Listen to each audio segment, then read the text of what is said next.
herb. Herb is a plant. I mean, herbs are good for everything.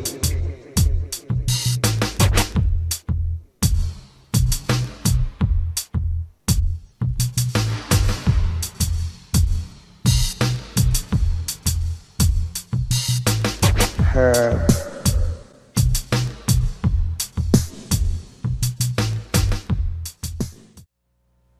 Good evening. You made the trip to Eugene Cannabis TV, or good morning if you're looking at this Thursday morning at 8:30. So it's showing twice. So you have two chances to catch our half-hour show, the Eugene Cannabis TV. And tonight we have with us Alvin Anders, helping us out with the Yes on 74 campaign. And that's what's neat about these campaigns. It happens every time. People show up. I never knew before, and now we got friends that are working, the comrades. So Alvin's doing a heck of a job. And tell us about I-74 to create medical marijuana dispensaries in the state of Oregon. Well, what we're doing in Eugene, what my particular focus is making sure that the people who are already supportive of the initiative get themselves registered to vote. I worked on many marijuana campaigns, and it's been my opinion that the reason that we're losing is that the wrong people are voting. So what we're doing is working special events, fairs, festivals, college campuses, concerts, with signs reminding people that if they're not registered to vote by October 12th, they're not voting. If they've moved, if they've changed their name, if they've changed their mailing address, if they haven't voted in the last 5 years, they're not voting unless they update their registration by October 12th. Now, it's easy to do. You can go to our website, and there's links to register to vote there. Our website is regulatemedicalmarijuana.org. Or you can go do a keyword search for register to vote, Oregon, and there's links there to register to vote. If you voted in the past, or if you have an Oregon driver's license, you can actually register to vote online. But that's what we're doing mostly, Dan, is making sure that the people who are in favor of Measure 74, allowing dispensaries in Oregon, are registered to vote at their current and correct address. You're right, and it's a painless thing to do, and it doesn't cost a thing. You can get the applications like Alvin is saying, or even do it online. By the way, felons can vote in the state of Oregon, and I try to remember to always bring that up, because a lot of people don't know that. They assume it's like so many other states, felons lost their right to vote. Luckily, Oregon is one of the few states, or at least one of the states, that felons do have a right to vote. A lot of the, most of the people I know that are felons are the ones that need to be voting, because they're really getting screwed by the system, and they need to have its voice. So we like people to know that. But there's a lot of apathy. I found this working tables at different events, and some at our table at Saudi Market when we've had it there. A lot of people, well, I don't participate. It doesn't really help to vote. And, well, now's the time when it does help to vote, because I like to say, well, the people that are voting, look what they're doing to us, you know. So if that isn't a clue as to why it needs to be, people need to vote and participate, I don't know what is. But this will create medical marijuana dispensaries in the state of Oregon. We have an excellent medical marijuana law in the state. I believe it's the second one in the nation. And we've had an excellent law, but we've had a real problem with the supply system, with the nonprofits that are helping distribute medicine. Actually, for what we're working with, I think we're doing an incredible job. But there needs to be more access for patients to get medicine, and a dispensary is just one of them. Some people don't believe in having dispensaries because they don't think that it should be out where people can buy it. And I say, well, people are buying it now, so why not take the danger out of it and let them be able to buy from a controlled source where there's actually some testing done. That was one thing I was going to read off here. In fact, Alvin's coming in and brought up some of this, but M74 provides for excuse me, licensing, background checks, zoning, quality control, and inspections of commercial growers and nonprofit dispensaries, similar to pharmacies, to ensure a safe, well-organized, transparent system for patients. So it's certainly a better alternative than the black market. And I know a lot of patients that you got their card, and then all of a sudden they're having to go to the black market because that's the only place they know to go. They've got to wait 3 months to grow it, right. Or they've got to get a friend to grow it. Yep. We have people come by the voter power office all the time because they've got somebody who agreed to grow plants for them. Then 3-4 months later, they're still waiting for their marijuana to show up, and it never comes. You have all sorts of things that can happen to your plant while it's growing. It's not that easy to do. Of course, maybe some of our viewers are very good growers, and if they are, then they should welcome the dispensary program because they can grow and provide marijuana for those of us that aren't that good at growing it. But that's what Measure 74 does, is it adds dispensaries to the current medical marijuana law. It allows for people to buy marijuana and to know what they're buying, what the level of cannabinoids are, what the level of THC is, get safe, reliable access and not have to go to the black market. They can still get it for free from their friends, or they can get it from our dispensaries. The program will use revenue that's generated to provide marijuana at very low cost to people who need it. Yes, and tax revenue, that's another issue. M74 will tax medical marijuana, providing as much as an estimated $20 million the first year for Oregon health programs. That estimate is higher than what we estimated it. This is an estimate from the state that it'll be bringing in $20 million the first year. This is one program that doesn't take tax dollars. It makes tax dollars. I have seen a little bit of criticism on that, saying, well, why are they taxing medical marijuana? That's taxing medicine, and you should never tax medicine. So there's a pretty big tax right now, because what happens if they catch you growing it and you're not in strict compliance, they will steal your plants, your grow equipment. You go back to zero. You might be charged with a crime. If you have children, they'll charge you with child endangerment. Michigan just recently had some dispensaries get busted. Michigan thought they had dispensaries. They don't. 14 states that have medical marijuana laws, 9 of them allow dispensaries. Oregon is not one of those that allows dispensaries. We need safe, reliable access. People shouldn't have to wait for their medicine. They should be able to shop around. The other nice thing about a dispensary is if you think that this is the best strain for you, and then you read that there's another strain that's better, you can go out and try it. You don't have to wait 4 months for a new crop to come in. And Voter Power is the organization behind this initiative, and of course a lot of other people, but Voter Power is the organization that got the medical marijuana initiative on the ballot and got it made it into law in Oregon, and now they're working on this dispensary initiative. So people badmouth Voter Power, oh, they're just trying to pass an initiative to make dispensaries. I tell you what, this is something that was pointed out to me, and I knew this, but I didn't really connect it, but I like to pass it on. If it wasn't for Voter Power, there wouldn't be any medical marijuana program, and that's a stone fact, and can't argue with it. So, and so now Voter Power is trying to get into dispensaries, and we think that it's a good thing. And another thing about Measure 74 is we have to win this because law enforcement is coming after the medical marijuana program. They have the last legislature they came after it. They attack it now. They're coming out against M74, saying that, oh, by the way, I haven't got a hold of it yet, but my mother called me. My 74-year-old mother in Albany called me to tell me that there was a letter, it was either I think it was either, I don't know, it was an op-ed or a letter to the editor in the Albany paper that was talking about M74 and against it. And one of the last things he said in the paragraph was that if we had dispensaries, then that would increase crime. So I thought, boy, there's a good one to rebut. The only way that would be true is if the police start spending more time going after real criminals. 70% of violent crime in this country goes unsolved. And meanwhile, we're spending $50,000 a year to throw people in jail for a plant that grows wild on every continent except Antarctica. And they go for the fear-mongering. The fear-mongering was the same thing when we were working on the initiative in the first place. They came back and said, well, if we have medical marijuana, it's going to be easier for the teenagers to get it. Guess what? You know what the reality has turned out is actually it's gone, since medical marijuana has become law, the teen use has gone down. Amsterdam, the statistics are all there. Amsterdam's gone through the same process, and they saw teen use go way down. Hard drugs go down. Alaska, marijuana was legal since 1975. They had the same experience. You'll hear lies and obfuscation. It's not true. Good point. So last tip from Dank, the former bag man, is when you travel, use the Reynolds oven bags. They're real easy to find. They're in the cooking section of any grocery store. They only cost, I think, $3 a pack or something like that. They're a plastic bag. They look very similar to any other plastic bag you have, but these will retain the odor.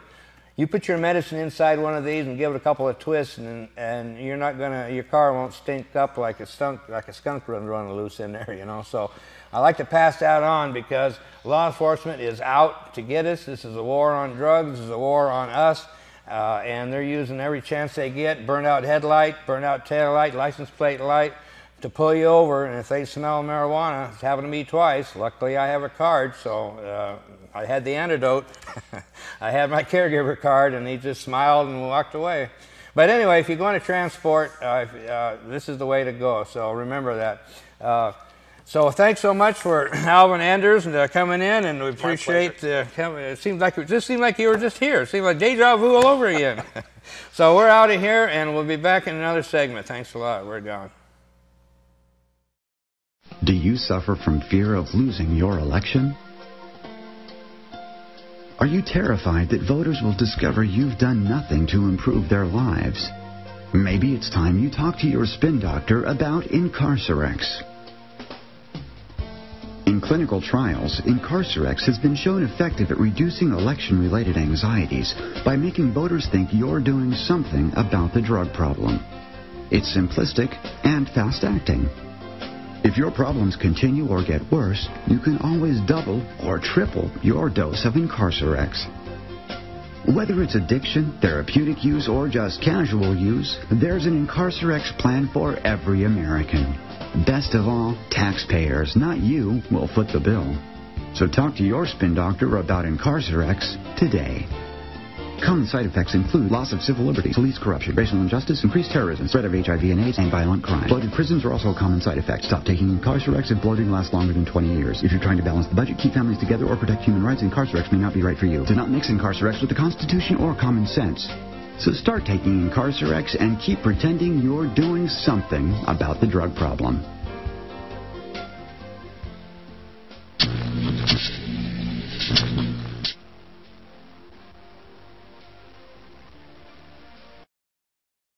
Are you tired of following all the rules? Ready to let loose? Have a little fun? Sounds like you need to. Get high. And with Narcomex Incorporated, your direct-to-consumer drug trafficking solution, you can. Narcomex values your business. That's why we're your #1 supplier of drugs, and you're our #1 consumer.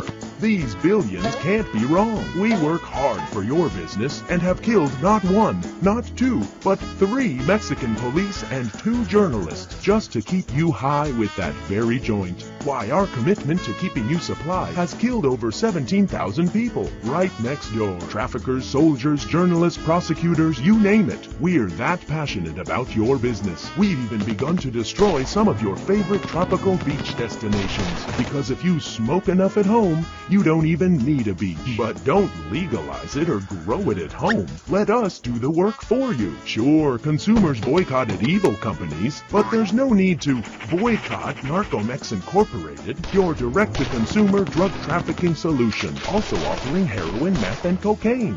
Narcomex Incorporated. Live a little, and forget others won't.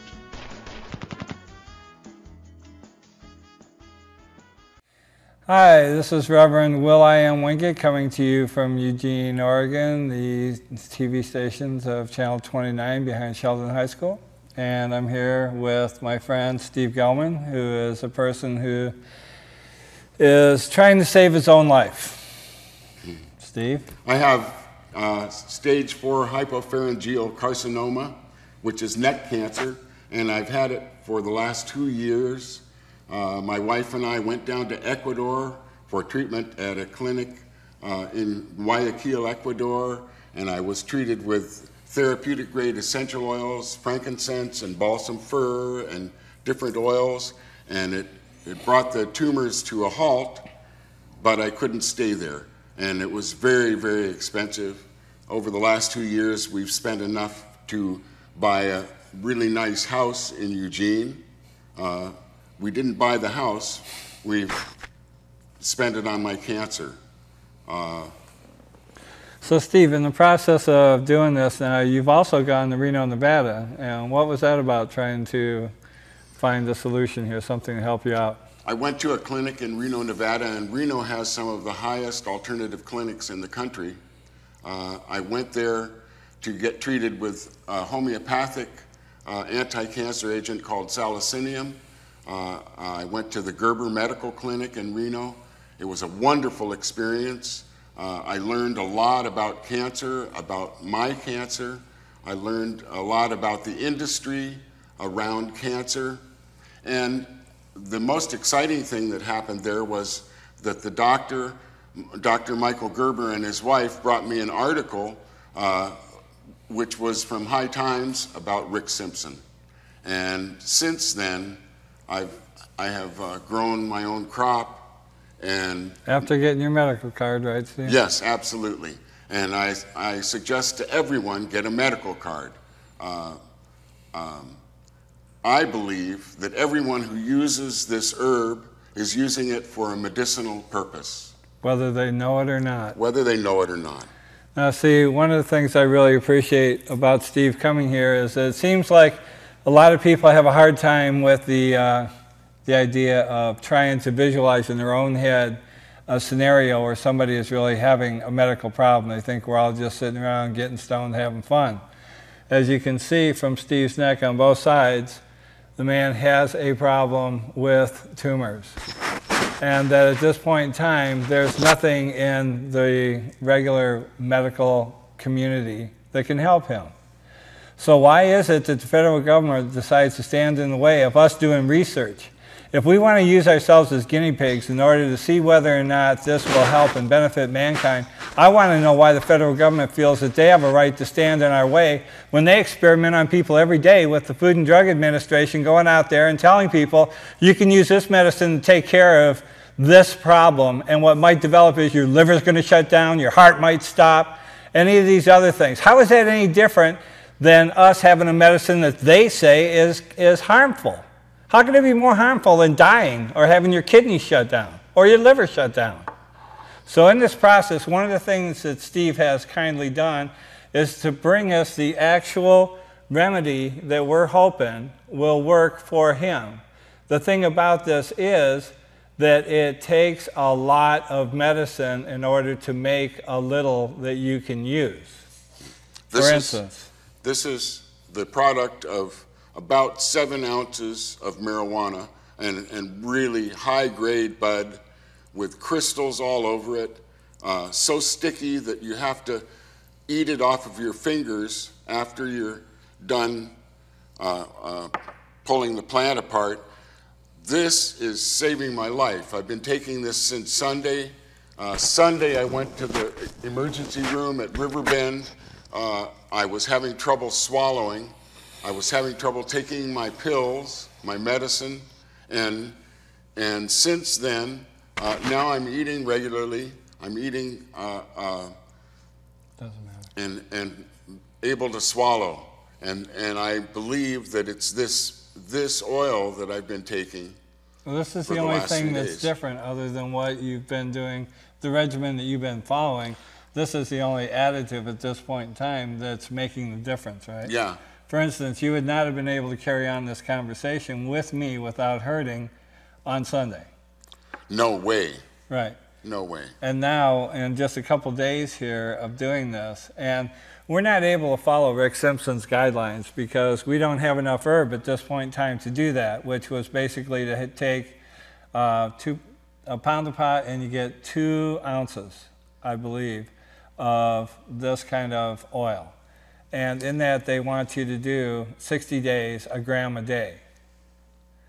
Now, understand, we don't have the kind of science available to us to have measured this out to 1 gram a day.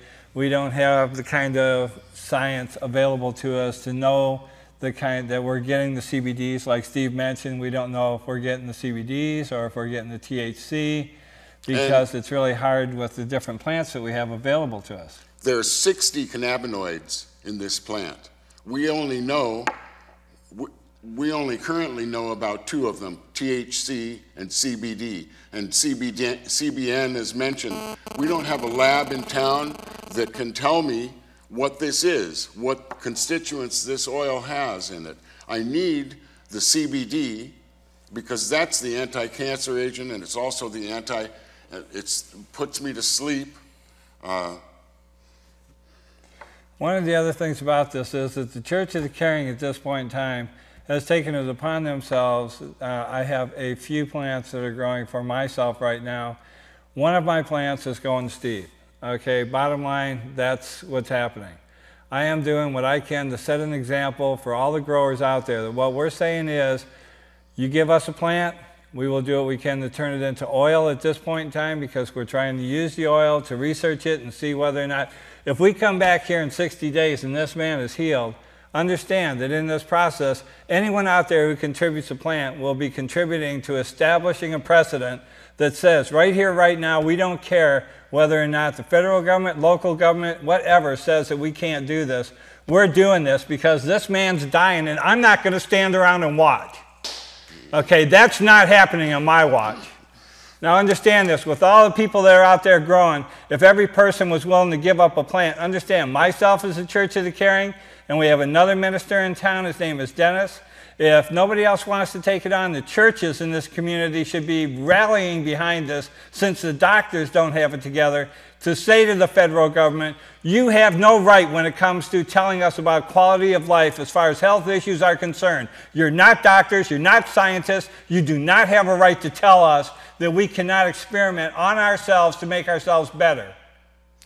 The clincher is, at least almost half of us either have or will have cancer in our lives. If that's not a pandemic, then I don't know what is. And if this is a cure, this oil, this marijuana oil, then we need to jump on it for the benefit of all of us. There won't be anyone that you love that hasn't been affected by this disease. It's time to get real with it. I would give all my plants to Steve if it would help, but I have other people that I have to assist as well. And in this process, all we're asking for is for you to leave us alone, to allow us to establish a place where we can have, for instance, if you want to send plants to Steve, you can contact Steve. Steve has an email address. Mm-hmm. Steve, you want LTDCO3@AOL.com. So you can contact Steve, and I, the Church of the Caring, will come to your place or whatever it takes in order to move a plant from one place to another. If you want to dry it and finish it up and give it to us as buds, that's fine. If you don't want to do that work, you just get us a plant. We'll take care of it. We would like people to start recording how they're growing their plants. We would like everyone to have diaries so that if something happens to you, or if somebody comes in and destroys part of your plants, say you have to go to the hospital or whatever, we are working to create a group of people that can come in and be able to pick up right where you've left off so that crop does not get destroyed. Also along these lines, the police departments in this state need to stand up to the federal government and say, there is no excess until every patient in this state has access. Okay, so if you're going to burn a crop, you are committing a crime against humanity. You are not working with us to make sure that all the patients in this state are taken care of, which to me, my understanding, was the mandate of the people of this state. You are supposed to help us with our medicine, not stand in the way. So Steve, I honor you. I thank you for being here. I'm hoping that we can bring other people who have similar issues and similar problems so that people can actually put a face on this pain, on this suffering that people go through. We want to thank you for your time, and like I say, if you can't get a hold of Steve through his email, the Church of the Caring's only phone number at this point in time is 541-954-4214, and especially if you are a vet, we are also working on a vet area where we can try and get vets who have money to help vets who don't have money to get them herb. Okay, so just talk to us, please. We're doing what we can. And we want to thank you, Dan, for letting us come on the show. And hopefully people will respond incredibly positively. Thank you. Thank you. Why should I vote yes on Measure 74? Hasn't medical marijuana been legal here in Oregon for 12 years? Yes, but there is nowhere for patients to legally purchase their marijuana. Oh. So a lot of very ill people don't have enough medicine, if any at all. That doesn't make any sense. If medical marijuana has been legal here for so long, why aren't there any dispensaries? Well, our current medical marijuana law doesn't allow marijuana sales. And the state isn't allowed to tell cardholders where they can obtain marijuana. Oh. It limits growers to only 6 mature plants and 24 ounces of usable marijuana for each cardholder. Huh. Limits certain growers to growing for only 4 cardholders. And limits growers from getting any reimbursements. That's not very fair. Measure 74 will create a medical marijuana supply system. That's good. What kind of system? It will be composed of licensed dispensaries and purchasers. It will also establish licensing guidelines. Okay. Producers and dispensaries will be able to possess 24 plants and 96 ounces of marijuana. Uh-huh. It will allow limited sales by expanding cost categories which are currently not reimbursable. Okay. It will exempt dispensaries, dispensary employees, and producers from most marijuana criminal statutes. That sounds good. And will establish a low-income cardholders assistance program. So it's a win-win for everybody. Patients will finally get the medicine they need, and the state will make money from licensing fees. That's right. We should all do the compassionate thing and vote yes on Measure 74 on November 2nd. I agree. It just makes sense. After all, Oregon voters legalized medical marijuana back in 1998. So if patients need it, they should be able to legally obtain medical marijuana. For more information, please visit Coalition for Patients' Rights on Facebook.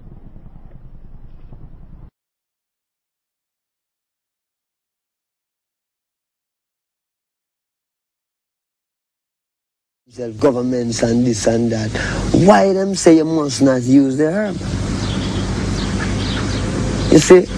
And we check that and we can't find, we just see them just say, no, you mustn't use it because it make you rebel.